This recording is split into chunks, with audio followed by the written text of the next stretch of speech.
औज़ुबिल्लाहिमिनश्शैतानिर्रजीम बिस्मिल्लाहिर्रहमानिर्रहीम। My dear students, अस्सलाम वालेकुम रहमतुल्लाहि व बरकातहू।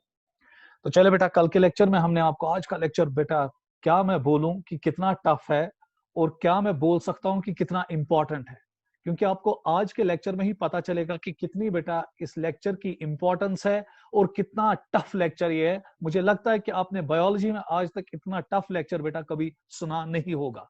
तो इसलिए बेटा आज के लेक्चर पे बहुत पैनी नजर रखना, क्योंकि इसमें रिपीटिशन में ज्यादा नहीं कर सकता हूं, क्योंकि बेटा फिर टाइम ज्यादा वेस्ट हो जाता है इसमें। तो चलिए बेटा, कल के लेक्चर में आपको पीसीटी के बारे में पढ़ाया गया था कि पीसीटी में ट्यूबुलर रीअब्जॉर्प्शन में क्या क्या हो जाता है। और कल के लेक्चर को मैं 1 मिनट के लिए या 2 मिनट के लिए यहां रिपीट करूंगा। तो कल के लेक्चर में मैंने आपको कहा था कि पीसीटी में 100% जो ग्लूकोज है और 100% जो अमाइनो एसिड्स है वो बेटा रीअब्सॉर्ब हो जाते हैं।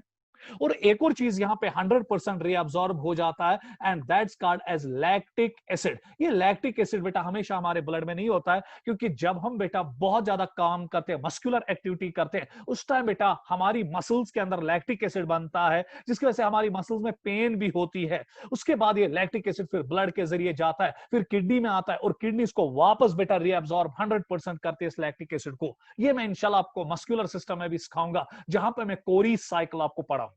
और फिलहाल बेटा आप याद रखिएगा कि तीन चीजें 100% रीअब्सॉर्ब हो जाती है आपके पीसीटी पे, 100%।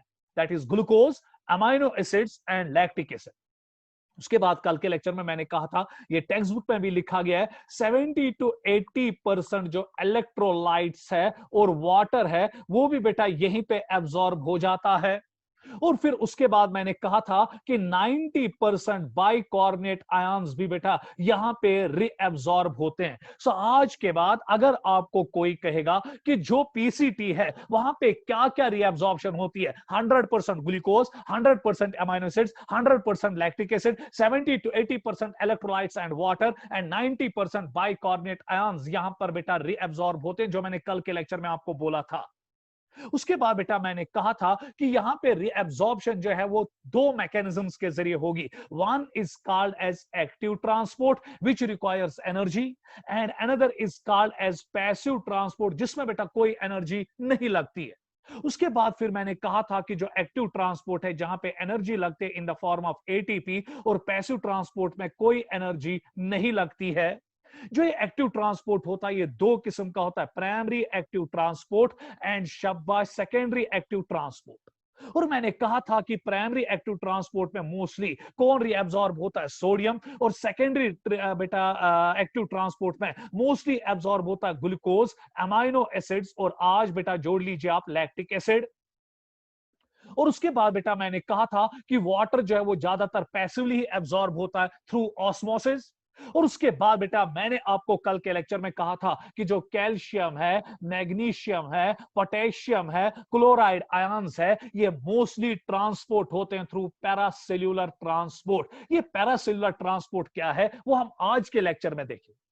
तो चलिए बेटा, अब आपके दिमाग में एक सिनेरियो आया, ये चीजें एब्सॉर्ब होती है पीसीटी से, और बेटा एक्टिव ट्रांसपोर्ट और पैसिव के जरिए। एक्टिव ट्रांसपोर्ट से दो चीजें बेटा, प्राइमरी एक्टिव ट्रांसपोर्ट और secondary active transport. Primary active transport से सोडियम और सेकेंडरी एक्टिव ट्रांसपोर्ट से ग्लूकोज, अमाइनो एसिड और लैक्टिक एसिड। पैसिव ट्रांसपोर्ट से मोस्टली वाटर और calcium, magnesium, potassium and chlorine through paracellular transport. ये मैंने कल के लेक्चर में बेटा आपको सारा बोला था, मगर कैसे होता है वो अभी नहीं बोला था। उसके बाद जाते जाते मैंने पॉइंट आपको बोला था कि जो पीसीटी है वहां पर जो ग्लोमेरुलर फिल्ट्रेट है उसकी टॉनिसिटी या ऑस्मोलैलिटी अभी भी कितनी है बेटा, 300 मिली ऑस्मोस। क्योंकि मैंने कहा था कि जो ये रीजन है it is permeable to both solutes as well as solvents. So जितने सॉल्यूट्स निकलते हैं उतने ही सॉल्वेंट्स भी निकलता है, और जब सॉल्यूट भी निकला, सॉल्वेंट भी निकला इक्वल अमाउंट्स में, तो लॉजिकली बेटा ऑस्मोलैलिटी पे कोई असर नहीं पड़ेगा। क्योंकि मैंने कल के लेक्चर में आपको कहा था कि जो ऑस्मोलैलिटी है it is equal to solutes dissolved in 1 kg of solvent. So जितने सॉल्यूट्स निकल रहे हैं उतना सॉल्वेंट भी निकल रहा है। सो जितनी तेजी के साथ न्यूमिनेटर घट रहा है उतनी तेजी के साथ डिनोमिनेटर भी घट रहा है, तो ऑस्मोलैलिटी क्या रहेगी, सेम। So, आज के बाद बेटा अगर आपको कोई कहेगा आफ्टर बेटा tubular absorption glomerular filtrate present in the PCT is, Isotonic to plasma, hypotonic to plasma, hypertonic to plasma, none of that. Both answer क्या आएगा? Isotonic to plasma, because this region is permeable to both solutes as well as solvents. ये तो कल के lecture में बेटा सब कुछ लिखा गया था और बोला भी गया था। आज के लेक्चर में अब हम एक एक करके देखेंगे कि कैसे बेटा ग्लूकोज एब्जॉर्ब होता है, कैसे अमीनो एसिड्स एब्जॉर्ब होते हैं, कैसे लैक्टिक एसिड, कैसे इलेक्ट्रोलाइट्स, कैसे बाइकार्बोनेट आयंस या बाकी चीजें बेटा रीएब्जॉर्ब होते हैं एट पीसीटी। तो चले बेटा खुदा का नाम लेकर बिस्मिल्लाह लेकर के हम बेटा अब आगे की ओर बढ़ेंगे और आज के लेक्चर को एक टफेस्ट लेक्चर मान के अपनी जिंदगानी में बायोलॉजी का हम देखेंगे कि कैसे ये चीजें सारी रीअब्सॉर्ब होती है from the PCT into the blood of peritubular capillaries. तो चले बेटा अब आपके सामने डायग्राम आ रही है। तो चले बेटा आज का लेक्चर अब शुरू होने वाला है। तो चले बेटा ये आज का लेक्चर आपके सामने आ रहा है, प्लीज बेटा अब नजर रखिएगा। ये अब आज का लेक्चर आपके सामने आ रहा है। तो यहां पे अब आपको दिखाया जाएगा कि कैसे चीजें रीअब्सॉर्ब होती है from the lumen of the proximal convoluted tubule into the blood present in the peritubular capillaries. जरा बेटा गौर से देखिएगा, ये अब आपका यहां पे ग्लूकोज है, नजर बराबर रखो बेटा, प्लीज नजर रखो, नजर बराबर रखिएगा।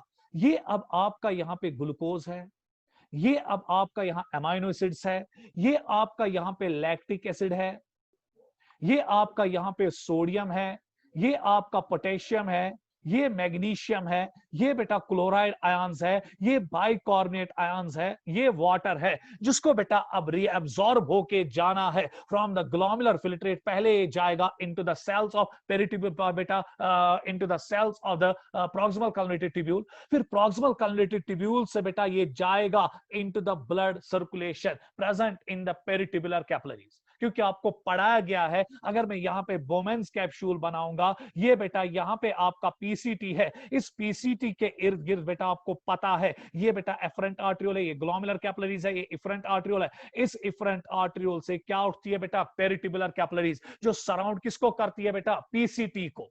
अब मैंने यहां पे इसको खोल के दिखाया है, ये आपका पीसीटी का ल्यूमेन है, जिसपे ग्लोमेरुलर फिल्ट्रेट में ग्लूकोज है, अमाइनो एसिड है, लैक्टिक एसिड है, सोडियम है, पोटेशियम है, मैग्नीशियम है, क्लोराइड आयंस है, बाइकार्बोनेट आयंस है, वाटर है, जिनको रीअब्सॉर्ब करके बेटा पहले किन में लाना है? Into the cells of the peritubule बेटा, into the cells of the proximal convoluted tubule. फिर ये सेल से जाएगा बेटा किसमें? Into the blood circulation.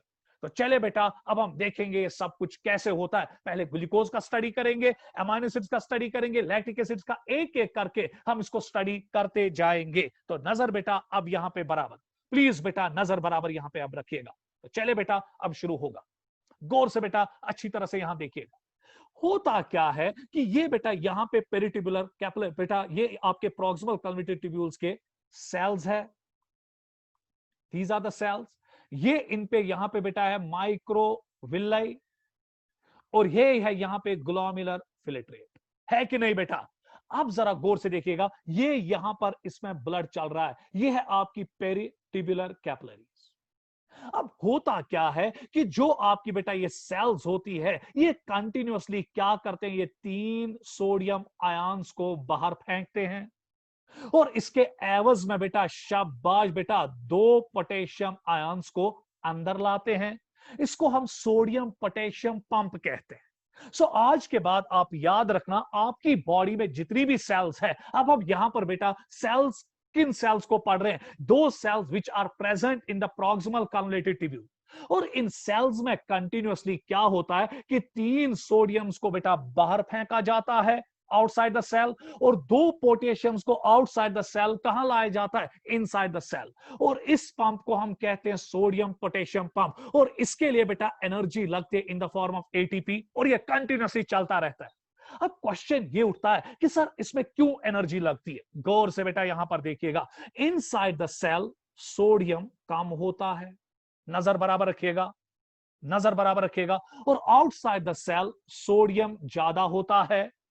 Inside the cell potassium ज्यादा होता है, और आउटसाइड द सेल पोटेशियम कम होता है। ये छूता है थंब रूल, याद हो, ये बेटा आपको थंब रूल याद रखना पड़ेगा कि इनसाइड द सेल पोटेशियम क्या होता है? कम, सॉरी सोडियम क्या होता है? कम, पोटेशियम क्या रहता है? ज्यादा। ये थंब रूल है।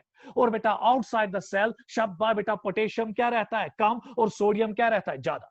सो इसका मतलब ये हुआ कि potassium is the predominant ion inside the cell and sodium is the predominant ion outside the cell. ये ना बेटा इनसाइड द सेल, ये आउटसाइड द सेल। अब जरा गौर से देखिएगा बेटा, सोडियम की कंसंट्रेशन बाहर ज्यादा है कि अंदर? बाहर। सो यहां पर बेटा सोडियम को लाया जाता है ना against the concentration gradient. 3 sodiums को अगेंस्ट द कंसंट्रेशन ग्रेडियंट बेटा अंदर से कहां फेंका जाता है? बाहर। सो अच्छा अगेंस्ट द कंसंट्रेशन ग्रेडियंट का। और जब भी आपको अगेंस्ट द कंसंट्रेशन ग्रेडियंट कोई चीज जाती है, उसके लिए आपको एनर्जी चाहिए इन द फॉर्म ऑफ एटीपी। उसके बाद अगर आप पोटेशियम को देखोगे, पोटेशियम बेटा बाहर क्या है? कम, अंदर क्या है? ज्यादा। सो यहां पर पोटेशियम को भी अगेंस्ट द कंसंट्रेशन ग्रेडियंट लाया जाता है ना फ्रॉम आउटसाइड टू इनसाइड। इसीलिए बेटा sodium potassium pump is a active pump. इसके लिए आपको डायरेक्टली क्या लगती है बेटा? Energy in the form of ATP. अच्छे सुना बेटा, प्राइमरी एक्टिव ट्रांसपोर्ट। सो यहां पे सोडियम को बाहर फेंकने के लिए और पोटेशियम को अंदर लाने के लिए आपको एनर्जी लगती है ना डायरेक्टली, क्योंकि आप अगेंस्ट द कंसंट्रेशन ग्रेडियंट जा रहे हो ना। आप सोडियम को against the concentration from inside to outside ले जा रहे हो, क्योंकि बाहर कंसंट्रेशन ज्यादा, अंदर कंसंट्रेशन कम। हां, अगर ये टुवर्ड्स द कंसंट्रेशन ग्रेडियंट जाता from higher concentration to lower concentration, फिर ये बेटा पैसिव प्रोसेस बनती। मगर यहां पर बेटा अगेंस्ट द कंसंट्रेशन ग्रेडियंट जाता है ना from low to high. Sodium को भेजा जाता है from low to high, from inside to outside, और पोटेशियम को लाया जाता है from low to high, from outside to inside. इसीलिए बेटा यहां पे एनर्जी लगती है। तभी चाहते सुना प्राइमरी एक्टिव ट्रांसपोर्ट। अब क्वेश्चन उठेगा कि सर क्यों ये सोडियम पोटेशियम पंप यहां पे होता है? ये इस गर्ज से किया जाता है ताकि सेल के अंदर सोडियम की लेवल्स बहुत कम हो जाए। तो इससे एक एडवांटेज आती है जो हम आगे जाके देखेंगे।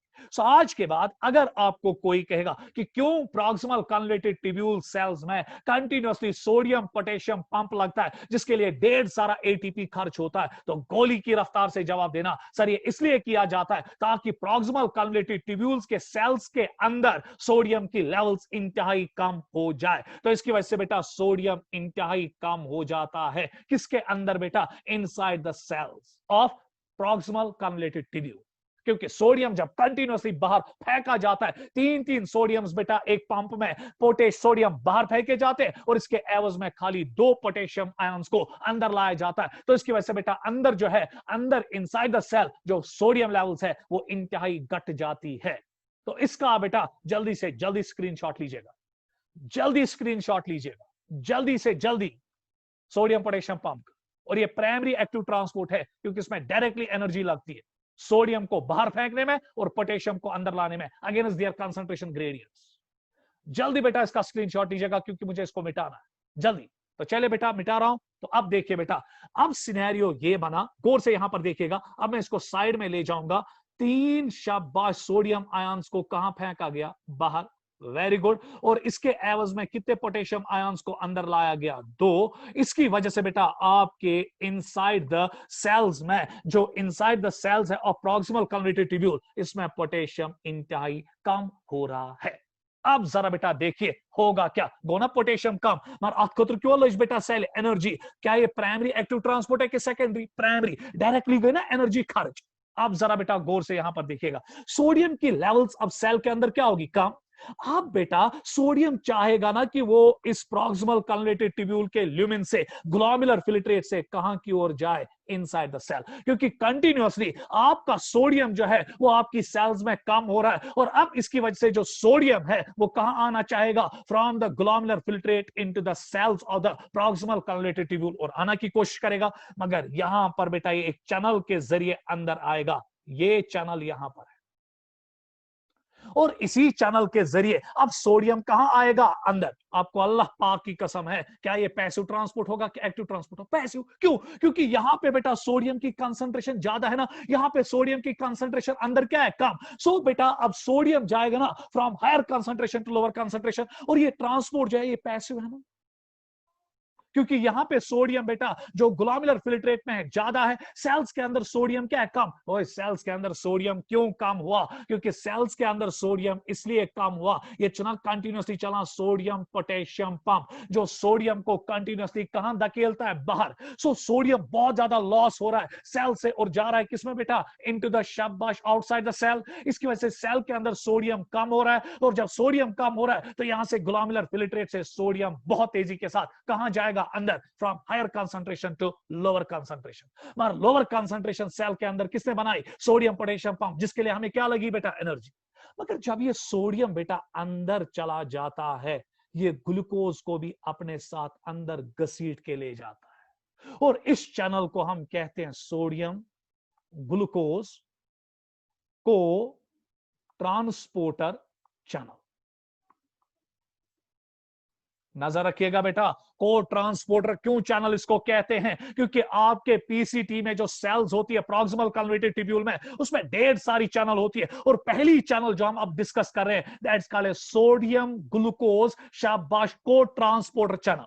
जब बेटा सोडियम चला जाता है from higher concentration to lower concentration, चला गया कि नहीं, ये अपने साथ इसी चैनल में घसीट के किसको ले जाता है, ग्लूकोज। मगर जरा गौर से देखिएगा, सेल्स के अंदर बेटा ग्लूकोज की कंसंट्रेशन ज्यादा होती है, ये उसूल है, सेल्स के अंदर ग्लूकोज क्या है, ज्यादा। मगर ग्लोमेरुलर फिल्ट्रेट में जो ग्लूकोज होता है वो कम होता है, खुदा अकेले बेटा। अब यहां पर देखिएगा, ग्लोमेरुलर फिल्ट्रेट में ग्लूकोज कम, सेल्स के अंदर ग्लूकोज ज्यादा। मगर ग्लूकोज को अब जाना पड़ेगा ना from lower concentration to higher concentration, so इसको अगेंस्ट द कंसंट्रेशन ग्रेडियंट जाना पड़ता है। मगर ये अगेंस्ट द कंसंट्रेशन ग्रेडियंट जाता है किसके जरिए बेटा, with the help of sodium and glucose को ट्रांसपोर्टर चैनल। सो नहीं तो ग्लूकोज को ट्रांसपोर्ट करने के लिए हमें यहां क्या लगती है, एनर्जी। एनर्जी की ही समझ में आ गया, क्योंकि बेटा सोडियम ने घसीट के ग्लूकोज को लाया ना against the concentration gradient from lower concentration to higher concentration, और खुद किस कंसंट्रेशन पे जा रहा है, फ्रॉम हायर टू लोअर। अब आप क्वेश्चन करोगे, सर ये तो एनर्जी ना ये खाखरी ग्लूकोज कड़ित from lower concentration to higher concentration, मार एनर्जी लेना इनडायरेक्टली। क्यों? क्योंकि बेटा सोडियम कंसंट्रेशन को लो करने के लिए आपको यहां पे सोडियम पोटेशियम पंप करना पड़ता है ना, उसके लिए क्या लगती है आपको, एनर्जी। तब इस बेटा ग्लूकोज ट्रांसपोर्टर से बना सेकेंडरी एक्टिव ट्रांसपोर्ट। इस पॉइंट को सीख लीजिए बेटा, बड़े बड़े नहीं समझ पाते हैं इसको कि ये क्या माजरा है, क्या है ये सेकेंडरी एक्टिव ट्रांसपोर्ट। एक्चुअली बेटा जब सोडियम ग्लूकोज को अपने साथ खींच के लाता है थ्रू सोडियम ग्लूकोज को ट्रांसपोर्टर चैनल, एनर्जी नहीं लगती है। अल्लाह पाक की कसम, अगर एनर्जी कहीं लगती है सर ग्लूकोज ट्रांसपोर्ट पैसिव। मगर बेटा ये सोडियम है कि तीतिस कालस पक थी, यीतिस कालस तो सोडियम कंसंट्रेशन सेल अंदर कम आस। सो सोडियम की कंसंट्रेशन को कम करने के लिए इन सेल्स को बेटा सोडियम पोटेशियम पंप करना पड़ता है ना, जिसकी वजह से बेटा सोडियम को कहां फेंका जाता है, बाहर अगेंस्ट द कंसंट्रेशन ग्रेडियंट, और उसके लिए क्या लगती है, एनर्जी। तो क्या मैं हक के साथ बोलूं ये सेकेंडरी एक्टिव ट्रांसपोर्ट है। क्यों? क्योंकि बेटा सोडियम की कंसंट्रेशन को कम करने के लिए within the cells of proximal converted tubule sodium potassium pump लगता है, जिसके लिए बेटा क्या लगती है, एनर्जी, एटीपी। सो उसकी वजह से सोडियम क्या हुआ, कम। और जब सोडियम कम हुआ तभी तो सोडियम आएगा पैसिवली फ्रॉम बेटा lumen from glomerular filtrate into the cells of the proximal converted tubule, मगर ये अपने साथ घसीट के किसको लाता बेटा, ग्लूकोज को, विदाउट द एनर्जी। सो इसीलिए बेटा इस ट्रांसपोर्ट को sodium glucose cotransport channel को हम कहते हैं कि ये सेकेंडरी एक्टिव ट्रांसपोर्ट है। हकीकत में इस ट्रांसपोर्ट में एनर्जी डायरेक्टली नहीं लगती है, एनर्जी इनडायरेक्टली लगती है। कैसे? सोडियम की कंसंट्रेशन को कम करने के लिए बेटा आपको जरूरी सोडियम पोटेशियम पंप ऑपरेट करना पड़ता है यहां पर, जिसकी वजह से बेटा 3 सोडियम्स कंटिन्यूसली कहां निकलते हैं, बाहर। और बेटा इसके लिए क्या लगती है, एनर्जी। इसकी वजह से सोडियम की लेवल्स क्या होती है, कम। और जब सोडियम की लेवल सेल्स के अंदर कम हुई तभी तो सोडियम आएगा ना passively from glomerular filtrate into the शाबाश सेल्स, क्योंकि ग्लोमेरुलर फिल्ट्रेट में सोडियम ज्यादा और बेटा सेल्स के अंदर सोडियम कम। सेल्स के अंदर क्यों सोडियम कम हुआ, with the help of sodium potassium pump, उसके लिए क्या लगी, एनर्जी। मगर जब सोडियम बेटा ग्लोमेरुलर फिल्ट्रेट से हाई कंसंट्रेशन से इनटू द सेल चला जाता है टुवर्ड्स द लो कंसंट्रेशन, ना from higher concentration to lower without energy, मगर ये अपने साथ किसको घसीट के लाता है, ग्लूकोज को, but against the concentration gradient, क्योंकि ग्लोमेरुलर फिल्ट्रेट में ग्लूकोज कम होता है और शाबाश आपकी सेल्स के अंदर ग्लूकोज क्या रहता है, ज्यादा। तो क्या मैं हक के साथ बोलूं यहां पर एक तीर से दो शिकार? ना तो ग्लूकोजस खतर अलग एनर्जी जरूरत क्या ग्लूकोजस from lower concentration to higher concentration, मगर यहाँ पे सोडियम हमारे रास्ते हमवार कर देता है, वो ग्लूकोज को पैसिवली ट्रांसपोर्ट करता है from lower concentration to higher concentration with the help of a channel. That channel is called a sodium glucose co-transport channel. मगर बेटा इसके लिए एनर्जी लगी ना इनडायरेक्टली, कैसे? For formation of low concentration of sodium within the cells of proximal convoluted tubule. तो इसीलिए बेटा इसको हम सेकेंडरी एक्टिव ट्रांसपोर्ट कहते हैं। सो आज के बाद अगर आपको कोई कहेगा what is secondary active transport, तो गोली की रफ्तार से जवाब देना, सर सेकेंडरी एक्टिव ट्रांसपोर्ट जो है वो क्रिएट करता है सोडियम। सेल्स के अंदर प्रॉक्सिमल कन्वोल्यूटेड ट्यूब्यूल्स के अंदर जो सेल्स होती है उनमें डेलिबरेटली सोडियम को कम किया जाता है। कैसे कम किया जाता है? Through sodium potassium pump. तो तीन तीन सोडियम्स को कंटिन्यूअसली चैनल्स के जरिए कहां फेंका जाता है? बाहर, जिसकी वजह से सेल्स के अंदर सोडियम की लेवल्स क्या होती है? कम। और बेटा इसके लिए आपको क्या लगती है? एनर्जी। गो स्टपस लो ना एनर्जी, मगर अम्पति सोडियम की लेवल्स क्या गए? कम। अब सोडियम ग्लोमेरुलर फिल्ट्रेट से आएगा ना easily from glomerular filtrate into the cells, क्योंकि ग्लोमेरुलर फिल्ट्रेट में सोडियम क्या है? ज्यादा। ग्लोमेरुलर सेल्स के बेटा सॉरी जो प्रॉक्सिमल कन्वोल्यूटेड ट्यूब्यूल्स की सेल्स है उनमें सोडियम क्या हुआ? कम, थ्रू सोडियम पोटेशियम पंप। इसकी वजह से बेटा जो सोडियम है वो आप इजिली आएगा फ्रॉम बेटा glomerular filtrate into the cells of the proximal convoluted tubule, और वो अपने साथ घसीट के किसको लाएगा बेटा? ग्लूकोज को, but again is the concentration gradient. मगर इस पंप के लिए इस को ट्रांसपोर्टर चैनल के एनर्जी डायरेक्टली नहीं लगेगी। सो इसीलिए बेटा इसको हम सेकेंडरी एक्टिव ट्रांसपोर्ट कहते हैं। तो ये तो था ग्लूकोज का ट्रांसपोर्ट, इस पे आप नजर रखिएगा। उसके बाद बेटा हम एक और ट्रांसपोर्ट पे आएंगे, that is transport of amino acid. So 100% glucose बेटा इसी तरह ट्रांसपोर्ट किया जाता है। अब ग्लूकोज आ गया ना आपके प्रॉक्सिमल कन्वोल्यूटेड ट्यूब्यूल्स के सेल्स में, फिर ये ग्लूकोज चला जाता है बेटा इनटू द ब्लड सर्कुलेशन। वो जो ग्लूकोज बेटा फिल्ट्रेट के जरिए लॉस हुआ था एट बोवेन्स कैप्सूल, उसको पीसीटी ने वापस लाया थ्रू sodium glucose cotransport channel by secondary active transport. पहले सेल्स में लाया into the cells of proximal convoluted tubule, और फिर ये सेल से चला गया इनटू द ब्लड। इसी तरह बेटा अब हम देखेंगे कि अमाइनो एसिड्स कैसे ट्रांसपोर्ट हो जाते हैं। प्लीज बेटा नजर बराबर रखो, खुदा के लिए बेटा आप नजर यहां पे रखो। इन अमाइनो एसिड्स के लिए एक और चैनल होती है आपके बेटा सेल्स पे, and that channel is called as, यहां पे मैं लिखूंगा, that channel is called as sodium amino acid cotransport channel. Cotransport mean जहां पर दो चीजें एट अ टाइम ट्रांसपोर्ट होंगे इन सिंगल डायरेक्शन। आप जब जरा गौर से देखिएगा यहां पर भी सोडियम की लेवल्स कम है ना, क्या इसकी ये तस्वीर ना, सोडियम पोटेशियम पंप चला, हर किसी सेल में सोडियम पोटेशियम पंप चला है, फ्री सोडियम्स कहां निकले? बाहर। शाबाश बेटा, इसके एवज में पोटेशियम दो कहां आए? अंदर। इसकी वजह से सोडियम की लेवल्स क्या हुई? कम। अब जब सोडियम यहां पर है, ये सोडियम चला जाएगा ना, शाबाश बेटा, from glomerular filtrate into the cells. Again बेटा यहां सोडियम की कंसंट्रेशन क्या है? ज्यादा, और अंदर सोडियम की कंसंट्रेशन क्या है? कम। ये जाएगा ना थ्रू पैसिव ट्रांसपोर्ट। मगर जब ये जाएगा, अब यहां पर चैनल है ना, that channel is called sodium amino acid cotransport channel. ये अपने साथ घसीट के लाएगा अमाइनो एसिड को भी, तो अमाइनो एसिड भी आएगा। अगेन बेटा यहां पे अमाइनो एसिड की कंसंट्रेशन क्या थी? कम। यहां अमाइनो एसिड की कंसंट्रेशन क्या थी बेटा? ज्यादा। सो अगेन अमाइनो एसिड्स आए ना, again is the concentration gradient from बेटा ग्लोमेरुलर फिल्ट्रेट या from filtrate into the cells of the proximal convoluted tubule, फिर ये अमाइनो एसिड जाएगा शाबाश बेटा इनटू द ब्लड। सो इस चैनल को हम कहेंगे बेटा sodium amino acid cotransport channel. Again बेटा यहां पे एनर्जी डायरेक्टली नहीं लगती है, ये तस्गे ना एनर्जी या खर्च, समझ में आ गया? तो इसी एनर्जी को जो एटीपी यहां पर सोडियम पोटेशियम पंप के लिए लगी, उसकी वजह से सोडियम की लेवल्स क्या हुई? कम। अब जब सोडियम की लेवल्स कम हुई तो सोडियम बेटा आएगा from filtrate into the cells passively from lower concentration to higher concentration. So जब सोडियम आएगा from lower concentration to higher concentration, easily आएगा कि नहीं? तो नतीजन तौर पे जब सोडियम आएगा from higher concentration to lower concentration into the cells, वो अपने साथ घसीट के किसको लाएगा बेटा? अमाइनो एसिड्स को। But again is the concentration gradient, क्योंकि सोडियम अमाइनो एसिड्स की कंसंट्रेशन प्रॉक्सिमल कन्वोल्यूटेड ट्यूब्यूल के ल्यूमेन में ज्यादा है और सेल्स में बेटा कम है, और सेल्स में ज्यादा है। उन्होंने again is the concentration gradient की थी, इट पर ग्लूकोज असोसाना। तो अब अमाइनो एसिड्स भी बेटा आपके ब्लड सर्कुलेशन में आया। क्या मैं हक के साथ बोलूं, अमाइनो एसिड्स का भी अब सेकेंडरी एक्टिव ट्रांसपोर्ट होता है, but with the help of sodium. तो चले बेटा इसका आप स्क्रीनशॉट लीजिएगा, जल्दी जल्दी बेटा स्क्रीनशॉट लीजिएगा, जल्दी जल्दी।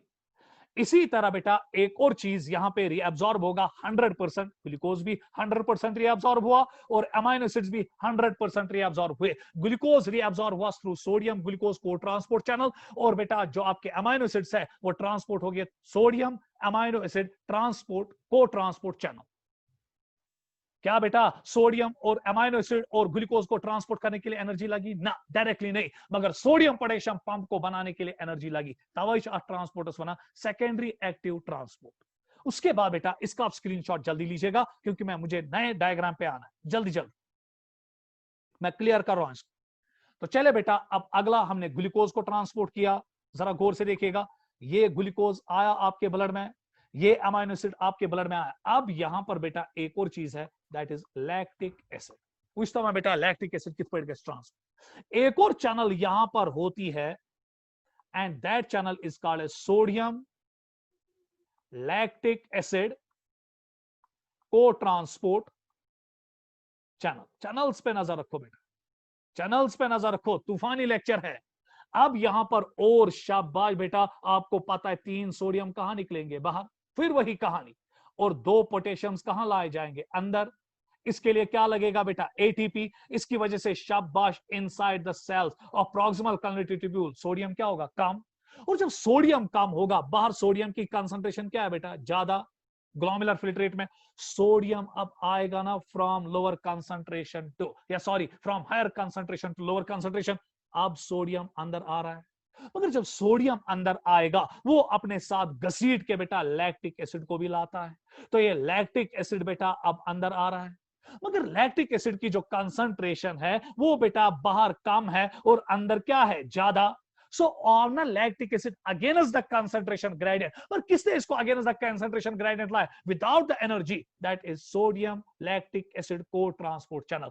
Again it is secondary active transport, और फिर इस लैक्टिक एसिड को बेटा शाबाश भेजा जाएगा ब्लड में। आ गया ना लैक्टिक एसिड भी 100% बेटा किसमें? ब्लड। सो ये था बेटा कैसे ग्लूकोज, कैसे अमाइनो एसिड और कैसे लैक्टिक एसिड ट्रांसपोर्ट हो जाते हैं फ्रॉम ग्लोमेरुलर फिल्ट्रेट, पहले जाते हैं इनटू द सेल्स ऑफ शाबाश प्रॉक्सिमल कन्वोल्यूटिव ट्यूब्यूल, फिर इन्हीं सेल्स के जरिए ये चले जाते हैं into the blood present in the peritubular capillaries. मगर बेटा 3 के लिए अलग अलग चैनल है, glucose amino acid cotransport channel, शाबाश अमाइनो सोडियम अमाइनो एसिड शाबाश को transport channel, and sodium lactic acid cotransport channel. और यहां पर बेटा सेकेंडरी एक्टिव ट्रांसपोर्ट के जरिए ग्लूकोज को ट्रांसपोर्ट किया गया, फिर अमाइनो एसिड्स को ट्रांसपोर्ट किया गया, और फिर लैक्टिक एसिड को ट्रांसपोर्ट किया गया। डायरेक्टली एनर्जी नहीं लगी, इनडायरेक्टली एनर्जी लगी फॉर शाबाश सोडियम पोटेशियम पंप, जिसकी वजह से सोडियम की कंसंट्रेशन इनसाइड द सेल्स क्या हुई? कम, जिसकी वजह से बेटा सोडियम जो है वो इजिली ग्लोमेरुलर फिल्ट्रेट से आ जाता है इनटू द सेल्स, मगर अपने साथ घसीट के ग्लूकोज को लाएगा through sodium glucose cotransport channel, अपने साथ घसीट के लाएगा अमाइनो एसिड को through sodium amino acid cotransport channel, अपने साथ घसीट के लाएगा लैक्टिक एसिड को through sodium lactic acid cotransport channel, through secondary active transport. इस पे आपको नजर रखनी पड़ेगी बेटा। उसके बाद बेटा ये 3 कंपोनेंट्स अब ट्रांसपोर्ट हो गए, इसका भी आप स्क्रीनशॉट लीजिएगा जल्दी। अलग अलग पढ़ा रहा हूं, हर किसी का ट्रांसपोर्ट अलग अलग। तो ये 100% सब कुछ हो गए। उसके बाद बेटा अब नेक्स्ट डायग्राम, इसका स्क्रीनशॉट आप लीजिएगा। मैं साफ कर रहा हूं, क्लियर कर रहा हूं इस डायग्राम को, एक एक करके मैं हर किसी का पढ़ा रहा हूं। अब बेटा नेक्स्ट आएगा बाइकार्बोनेट आयंस। लेक्चर याद करो बेटा, बाइकार्बोनेट आयंस कितने परसेंट से बेटा रीअब्सॉर्ब होते हैं? 90%। अब इनकी कहानी कुछ अलग है कि बाइकार्बोनेट आयंस कैसे रीअब्सॉर्ब होते हैं। याद बेटा थे जो नजर बेटा, ये बड़े बड़े दिमागों में घुसता नहीं है, मेहरबानी करके यहाँ पे नजर रखो। कोशिश करता हूं कि मैं एक एक पॉइंट आपका क्लियर करूं, पर क्या करूं बेटा, आप मुझे नहीं देख पा रहे हो, मैं आपको नहीं देख पा रहा हूं, बोर्ड हमारे पास नहीं, मगर आप खुदा के लिए बेटा कंप्यूटर स्क्रीन पे जो स्क्रीन पे बोर्ड आ रहा है उसी को मद्देनजर आप रखिए, आंखें बंद करके बेटा समझ लीजिए कि हम क्लासरूम में ही बैठे और ये सब कुछ क्लासरूम में सिखाया जाता है। देखिए बेटा, जो बाइकार्बोनेट आयंस है वो डायरेक्टली बेटा आपके सेल्स में डायरेक्टली रीअब्सॉर्ब नहीं होते हैं, फिर सेल्स के जरिए बाइकार्बोनेट आयंस डायरेक्टली ब्लड में नहीं जाते, ये सब कुछ इनडायरेक्टली हो जाता है। और देखिए कैसे, प्लीज बेटा अब नजर रखिएगा कि बाइकार्बोनेट आयंस का ट्रांसपोर्ट कैसे होता है, डायरेक्टली नहीं होता। एक्चुअली आपको पता है ये आपका ब्लड है, यहां पे इस ब्लड में बेटा कार्बन डाइऑक्साइड होता है। तो बात करो ना बेटा, ये कार्बन डाइऑक्साइड अब ब्लड के जरिए डिफ्यूजन के जरिए आता है और चला जाता है आपकी सेल्स में। मगर किन सेल्स में चला जाता है बेटा? Into the cells of the proximal convoluted tubule. Lecture बहुत इंपॉर्टेंट है बेटा, बीच में मत छोड़िए। मुझे पता है कि बहुत सारे बच्चे ऐसे होंगे जिनको समझ में नहीं आता है, मगर जब आप ध्यान रखोगे पूरी तरह से समझ में आएगा। सवाल ही नहीं पैदा होता है कि आपको ये समझ में नहीं आएगा। सो बाइकार्बोनेट आयंस डायरेक्टली रीअब्सॉर्ब नहीं होते, फिर होता क्या है? कार्बन डाइऑक्साइड जो ब्लड में होता है वो आता है into the cells of proximal convoluted tubule, और प्रॉक्सिमल कन्वोल्यूटेड ट्यूब्यूल में ये मिलता है बेटा वाटर के साथ, कार्बन डाइऑक्साइड, और बनाता है एक acid, and that acid is called as carbonic acid, H2CO3। मगर ये H2CO3 खुद नहीं बनता है बेटा, इसके लिए एक एंजाइम होता है इन सेल्स में, and that enzyme is called as carbonic anhydrase. नजर बराबर रखो बेटा।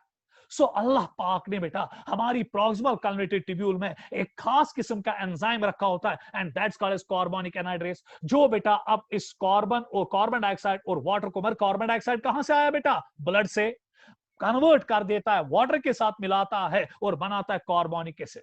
उसके बाद बेटा जो एक कार्बोनिक एसिड है, ये एसिड है और ये टूट जाता है into H positive and HCO3 negative ions. आपको पता है बेटा, अगर मैं यहां पर आपको दिखाऊंगा कि जो कार्बोनिक एसिड है ये डिसोसिएट होता है into H positive and HCO3 negative ions. आप बेटा खुदा के लिए यहां पर गौर से देखिएगा, एक बेटा जबरदस्त चीज आपको यहां पे समझनी पड़ेगी। अब जब यहां पर बाइकार्बोनेट आयंस है, ये बेटा हमारे ग्लोमेरुलर फिल्ट्रेट में बाइकार्बोनेट आयंस है ना, समझ में आ गया? मैंने कहा कि ये डायरेक्टली बेटा एब्जॉर्ब नहीं होके ब्लड में जाते हैं, फिर क्या हो जाता है? आप जरा गौर से देखिएगा, ये चुना सा चला हर कोई जाए चुना सोडियम पोटेशियम पंप, तो याद था सोडियम 3 कहां निकलते हैं? बाहर। था याद, इस तकदीर लिखित, समझ में आ गया? और इसके एवज में पोटेशियम कितने आए अंदर? 2। इसकी वजह से बेटा ओवरऑल सोडियम की लेवल्स क्या हो गई? कम। अब जब सोडियम की लेवल्स कम हुई, यहां पर एक और चैनल होती है, चैनल्स के बारे में समझ लीजिए, चैनल्स के बारे में समझ लीजिएगा। इसको हम, इस चैनल को हम कहते हैं सोडियम प्रोटॉन एंटीपोर्टर, एंटीपोर्टर हो symporter, each antiporter channel, ANTIPORTER, sodium proton antiporter channel. आप जरा बेटा देखिए इस सोडियम प्रोटॉन एंटीपोर्टर चैनल में क्या होगा? है बेटा तो पाई सोडियम छना नेबर जाद, क्या अंदर छना कंटिन्यूसली सोडियम कम गसा due to the sodium potassium pump, जिसके लिए क्या लगती है? एनर्जी है ना बेटा? आप जरा गौर से देखिएगा, सोडियम कहां जाएगा? अंदर। सॉरी कार करा सोडियम, सॉरी कार करा सोडियम बेटा ट्यूबुलर एब्जॉर्प्शन। और जब सोडियम अंदर चला जाता है, ये घसीट के बेटा इस प्रोटॉन को बाहर निकालता है, तो प्रोटॉन बाहर निकला। चला बेटा ये देखो ना, अपोजिट सोडियम था ना अंदर, इसके एवज में प्रोटॉन कहां निकला? बाहर। अभी तक आप कोड ट्रांसपोर्ट चैनल्स में देखते थे, कोड ट्रांसपोर्ट चैनल्स में सोडियम भी अंदर, ग्लूकोज भी अंदर, सोडियम भी अंदर, अमाइनो एसिड भी अंदर, शब्बा बेटा सोडियम अंदर, लैक्टिक एसिड अंदर, तब इसका ना कोड ट्रांसपोर्टर चैनल ना एंटीपोर्टर। एंटीपोर्टर मींस क्योंकि एक एंटिटी अंदर जा रही है और दूसरी एंटिटी बाहर निकल रही है, और जब दूसरी एंटिटी बाहर निकल रही है, ये क्या द्राव न्याबर बेटा? शाबाश, प्रोटॉन्स। सो सोडियम अंदर गया, प्रोटॉन्स कहां निकले? बाहर। अब जब प्रोटॉन बाहर निकला, शाबाश बेटा ये मिल जाता है ये प्रोटॉन बाइकार्बोनेट आयंस के साथ, और जब ये बाइकार्बोनेट आयंस के साथ मिलता है, ये बनाता है कार्बोनिक एसिड। नजर रखिएगा, और जो ये कार्बोनिक एसिड है ये फिर टूट जाता है into water plus carbon dioxide, और जब ये टूट जाता है इनटू कार्बन प्लस बेटा carbon water plus carbon dioxide, क्योंकि ये यहां पर सरफेस के साथ मिल जाता है और इस सरफेस पे यहां पर एंजाइम होता है, and that's called as carbonic anhydrase. खतरनाक कंसेप्ट है।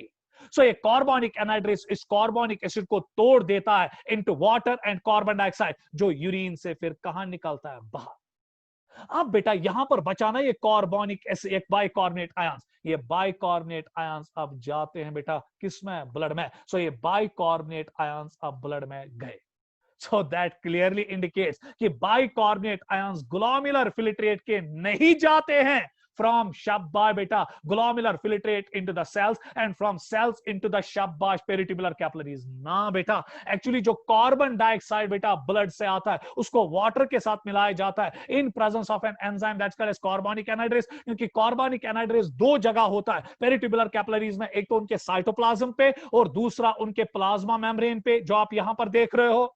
और क्या करता है ये कार्बोनिक एनहाइड्रेस? ये बेटा वाटर और कार्बन डाइऑक्साइड को मिलाता है और बनाता है कार्बोनिक एसिड। फिर कार्बोनिक एसिड टूट जाता है into proton and bicarbonate ions, और जो बाइकार्बोनेट आयंस है बेटा वो चले जाते हैं किसमें? ब्लड में। एक्चुअली जो बाइकार्बोनेट आयंस ब्लड में जाते हैं वो एक्चुअली वो बाइकार्बोनेट आयंस नहीं होते हैं जो बेटा एक्चुअली ग्लोमेरुलर फिल्ट्रेट में होते हैं।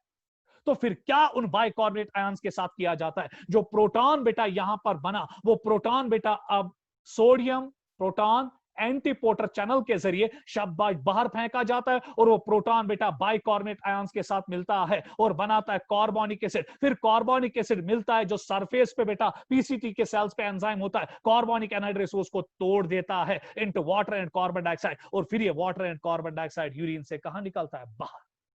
सो इसका मतलब यह हुआ कि जो कार्बोनिक एसिड या बाइकार्बोनेट आयंस आपके फिल्ट्रेट में होते हैं उसको बेटा वाटर और कार्बन डाइऑक्साइड में तब्दील किया जाता है, और फिर वो यूरिन से कहां निकलता है? बाहर। उसको डायरेक्टली रीअब्सॉर्ब नहीं किया जाता।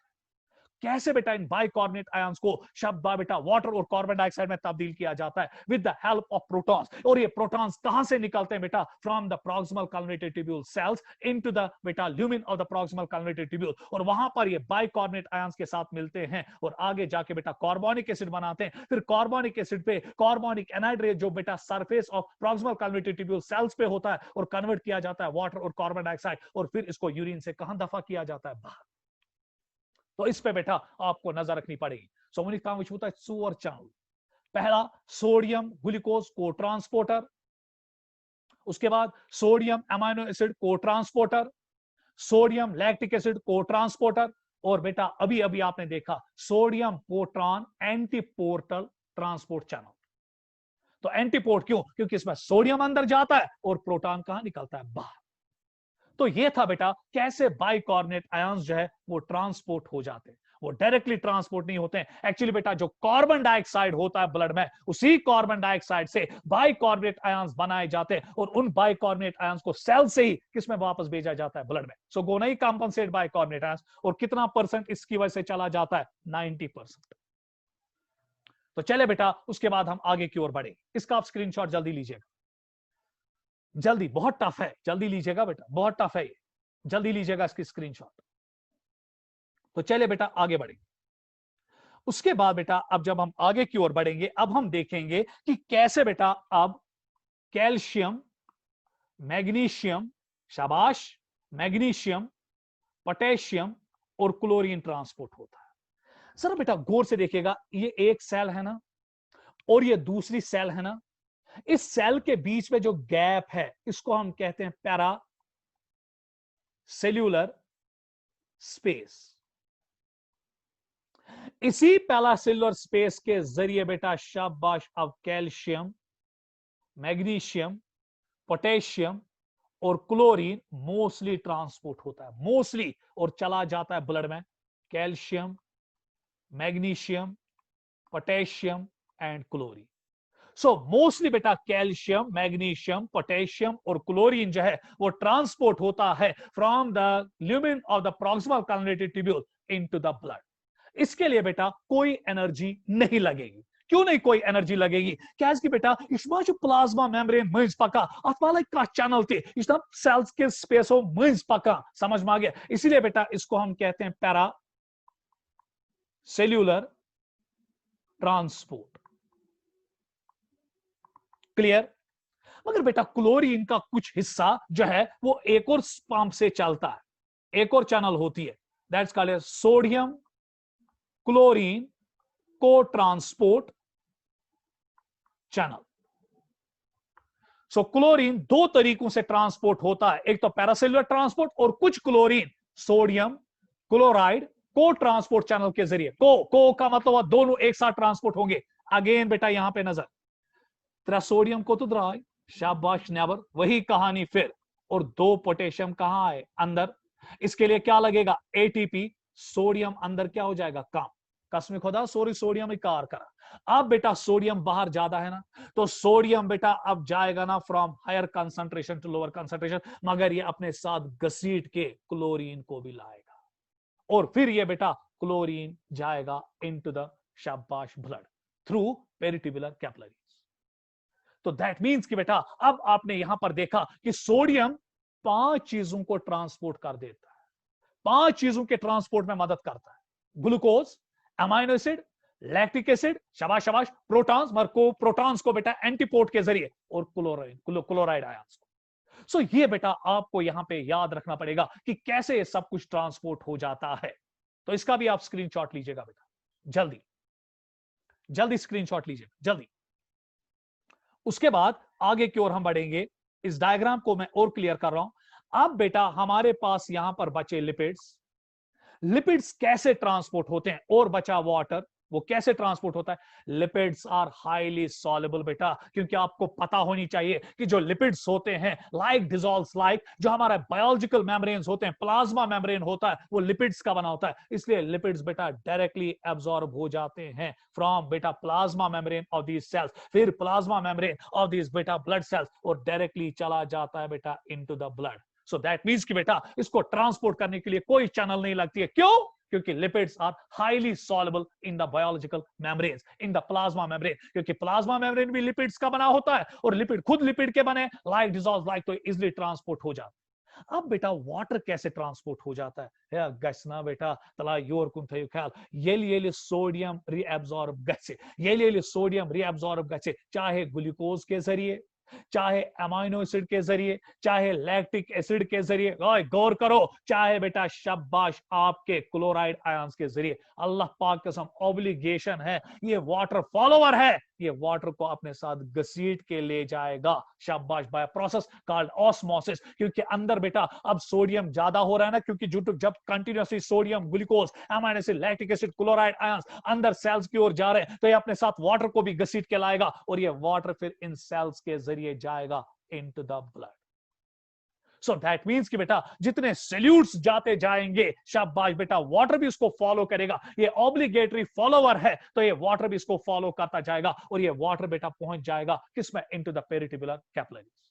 तो गर्ज ये कि अब लगभग सारे के सारे जो इंपॉर्टेंट कंपोनेंट्स थे वो बेटा रीअब्सॉर्ब हो गए from the glomerular filtrate via the peritubular capillaries, via the cells और the proximal capillary tubule into the blood via peritubular capillaries. और कैसे ट्रांसपोर्ट हो गए वो भी आपको पता चला। सोडियम एक्टिवली ट्रांसपोर्ट हुआ थ्रू सोडियम पोटेशियम चैनल, और उसके बाद ग्लूकोज हो, शाबाश बेटा आपका अमाइनो एसिड्स हो, आपका लैक्टिक एसिड हो, आपके क्लोराइड आयंस हो, वो चले गए बेटा through secondary active transport with the help of को ट्रांसपोर्टर चैनल्स। और जो प्रोटॉन है वो बाहर निकला, शाबाश, with the help of sodium antiport transporter channel. और बाइकार्बोनेट आयंस डायरेक्टली रीअब्सॉर्ब नहीं हो गए। बाइकार्बोनेट आयंस बेटा शाबाश यूरिन से या प्रोटॉन्स के साथ मिल गए, और बेटा फिर कार्बन डाइऑक्साइड और वाटर बनाया। मगर बाइकार्बोनेट आयंस फिर कहां से बेटा आगे, into the blood of peritubular capillaries through शाबाश formation of carbonic acid within the cells, जो मैंने आपको दिखाया था। तो चले बेटा ये कंप्लीट हुआ आपका कि कैसे बेटा चीजें ट्रांसपोर्ट हो जाती है विद इन द शाबाश पेरिटिबुलर कैपिलरीज या within the proximal convoluted tubule, and then it goes into the शाबाश बेटा ब्लड ऑफ पेरिटिबुलर कैपिलरीज। तो ओवरऑल सिनेरियो अब क्या बना, शाबाश बेटा अब ग्लूकोज चला गया, शाबाश बेटा अमाइनो एसिड्स चले गए, शाबाश सोडियम चला गया, आपका पोटेशियम, क्लोराइड आयंस, शाबाश बेटा magnesium ions, calcium ions mostly paracellular transport के जरिए चला गया, और कुछ कैल्शियम बेटा शाबाश कुछ क्लोराइड आयंस शाबाश को ट्रांसपोर्टर चैनल के जरिए गए। वाटर बेचारा डायरेक्टली चला जाएगा एज ऑब्लिगेटरी शाबाश फॉलोवर। उसके बाद लिपिड्स जो है वो डायरेक्टली चले जाएंगे, ये ऑस्मोसिस के जरिए चला जाएगा वाटर, और जो लिपिड्स है they are highly soluble, easily चले जाएंगे। So this was the scenario कि कैसे कंपोनेंट्स बेटा रीअब्सॉर्ब होते हैं। तो उसकी वजह से क्या होगा कि जो फ्लूइड अब यहां पे रहेगा वो रहेगा आइसोटोनिक। क्यों आइसोटोनिक? क्योंकि जितने सोल्यूट्स बेटा चले गए उतना ही सॉल्वेंट भी फॉलो करता गया। सो ऑस्मोलैलिटी आपको पता है कि osmolality is equal to solute dissolve in 1 kg of salt. So जितना सोल्यूट चला गया उतना सॉल्वेंट भी चला गया। तो नतीजन तौर पे ऑस्मोलैलिटी जो है वो अभी भी इसमें कितनी रही? 300 milliosmoles, because these cells are permeable to both solutes as well as solvents. So hope बेटा आपको आज के लेक्चर में पता चला होगा कि कैसे प्रॉक्सिमल कन्वलेटेड ट्यूब्यूल में चीजें जाती है थ्रू शाबाश primary active transport, through secondary active transport, through osmosis and through paracellular transport. तो इसी से बेटा हम आज का लेक्चर जो है वो बेटा बंद करेंगे। तो मेहरबानी करके मैं इस लेक्चर को